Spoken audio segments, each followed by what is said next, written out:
Welcome to Universal talkies.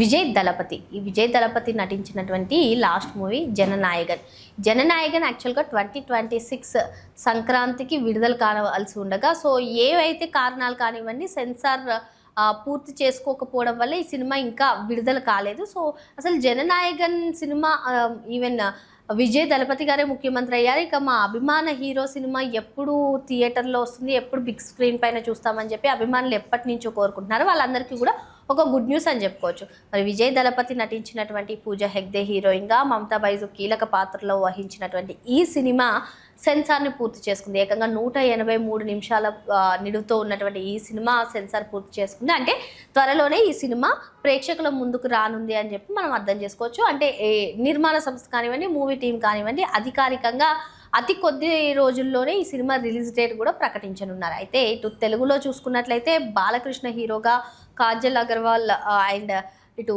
Sreeleela కీలక పాత్ర వహించినటువంటి భగవంత్ కేసరి సినిమా రీమేక్గానే జననాయగన్ సినిమా రూపుదిద్దుకుంది. అయితే 2026 సంక్రాంతికి విడుదల కావాల్సినటువంటి ఈ సినిమా రాజకీయ కారణాలు కానివ్వండి, సెన్సార్ పూర్తి చేసుకోలేదని ఈవెన్ కోర్టు వరకు కూడా వెళ్ళినటువంటి సినిమా జననాయగన్ అని చెప్పుకోవచ్చు.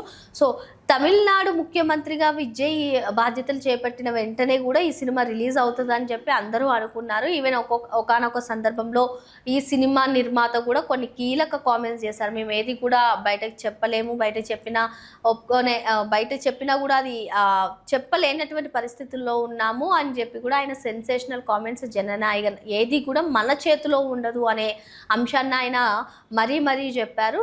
సో ఇప్పుడు ఎట్టకేలకు జననాయగన్ సినిమా అయితే అతి త్వరలోనే ప్రజల ముందుకు రానుంది. మరి జననాయగన్ సినిమాతోనే తన సినీ కెరీర్ని ఎండ్ చేస్తానని కూడా అటు విజయ్ దళపతి గారు చెప్పారు. మరి పూజా హెగ్డే కూడా ఈ గత కొన్ని రోజుల నుంచి కూడా కొంచెం ఫెయిల్యూర్ అంటే తడబాటు పడుతున్నటువంటి నేపథ్యంలో ఇప్పుడు పూజా హెగ్డే ఒక పరీక్షను ఎదుర్కోబోతుందని చెప్పుకోవచ్చు. మరి జననాయగన్తోనే ఆమె తన అదృష్టాన్ని పరీక్షించుకోబోతుందంటే సినిమా కూడా అదేవిధంగా ల్యాగ్ అయి వచ్చింది, విడుదలకు నోచుకోలేనటువంటి పరిస్థితి. మరి ఇప్పుడు సీఎంగా విజయ్ బాధ్యతలు చేపట్టిన తర్వాత వస్తున్నటువంటి తన మొదటి సినిమా ఇదే ఆఖరి సినిమా అని కూడా చెప్పుకోవచ్చు. ఎందుకంటే గతంలో విజయ్ ఇక సినిమాలకు బ్రేక్ చెప్తున్నానని ఆయన బ్రేక్ కాదు ఫుల్ స్టాప్ పెడుతున్నాను అన్నట్టుగా ఆయన ప్రకటించారు. మరి ఇంకో సినిమా ఏమైనా తీస్తారా, ఇటువంటి అంశాలైతే మరి ఆయన ప్రకటించే వరకు కూడా తెలియదు. ఇకపోతే జననాయగన్ అతి త్వరలోనే ప్రేక్షకుల ముందుకు రాబోతుంది.